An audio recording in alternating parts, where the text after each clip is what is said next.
E algumas medidas como alargamento de vias ou rodízio de carro também são suficientes, Renato?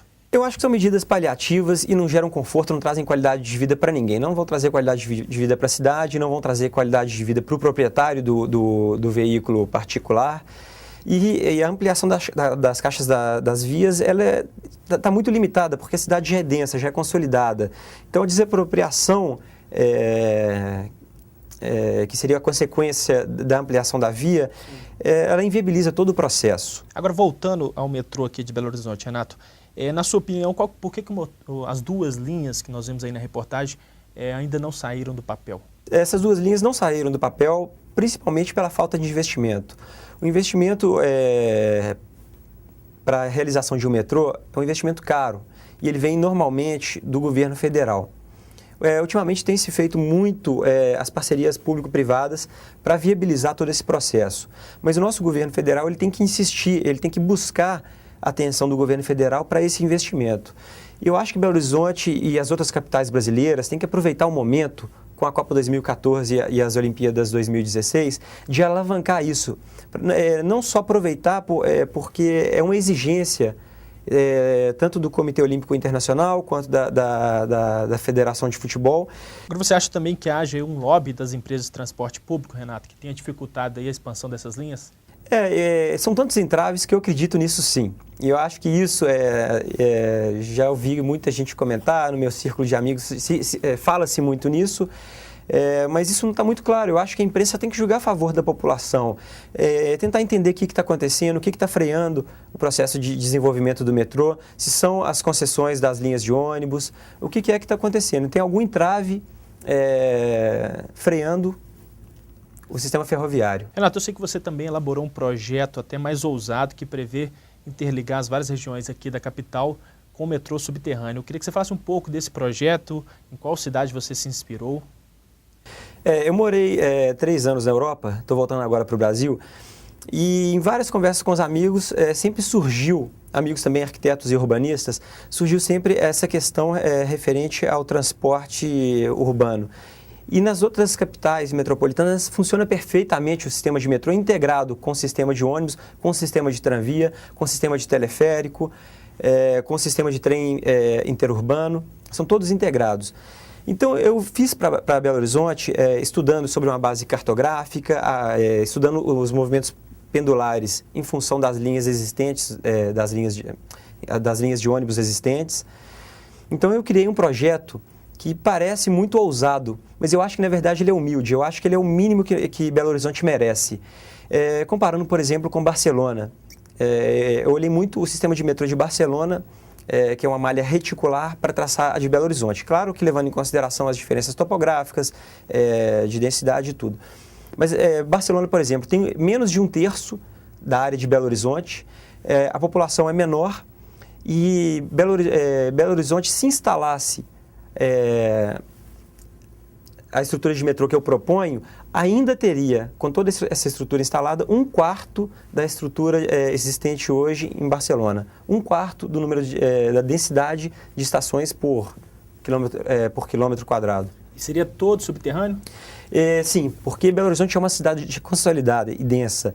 Não tem como fazer um corte e nem vale a pena, porque o metrô de superfície ele gera aquilo que eu falei antes, um corte muito grave na cidade, uma intransposição, os pedestres não conseguem, não se relacionam muito bem com esse metrô. Hoje tem se falado muito sobre o VLT. O VLT ele é como se fosse um metrô de superfície, mas é um veículo mais leve. Seriam os novos bondes, com um pouco mais de velocidade. Se eles estivessem dentro de uma região urbana, eles trafegam numa velocidade mais lenta e no momento de uma ligação, exemplo, cidade administrativa e Confins, eles podem adquirir uma velocidade intermediária, quase como de um trem interurbano. Sim, mas aí resolveria o problema da mobilidade aqui, ou o ideal seria mesmo trabalhar com a ideia do metrô subterrâneo, com várias linhas? Para o interior da cidade, o interior densificado de Belo Horizonte, eu só enxergo como saída plausível o metrô subterrâneo.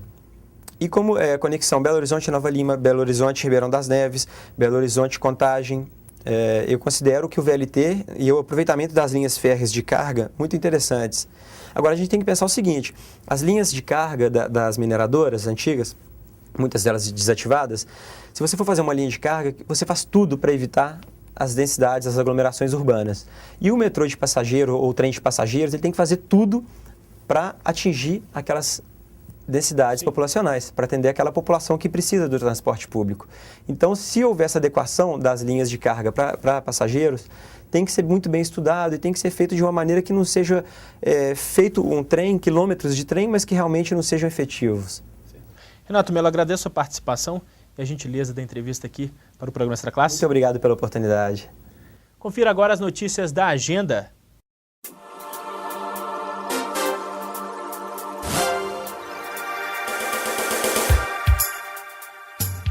No dia 23 de fevereiro, terça às 19 horas, será exibido o filme Entre os Muros da Escola. A entrada é franca. Informações 3115-3000.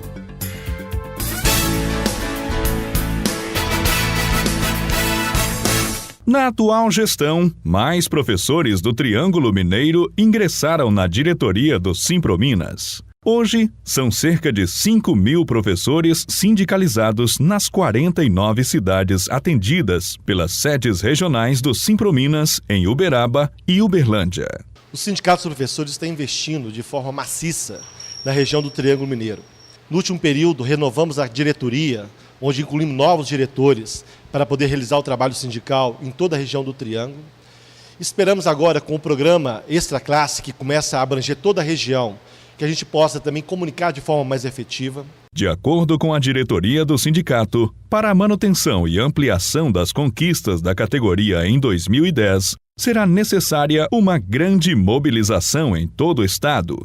E a participação efetiva dos professores do Triângulo Mineiro será fundamental nesta luta. A educação privada no Triângulo ela tem dois perfis. O primeiro é de políticos de grande influência na região, que detém escolas, que detém um certo poder e que muitas vezes não se sente ameaçado em hipótese alguma pela lei, pela justiça, pelo direito.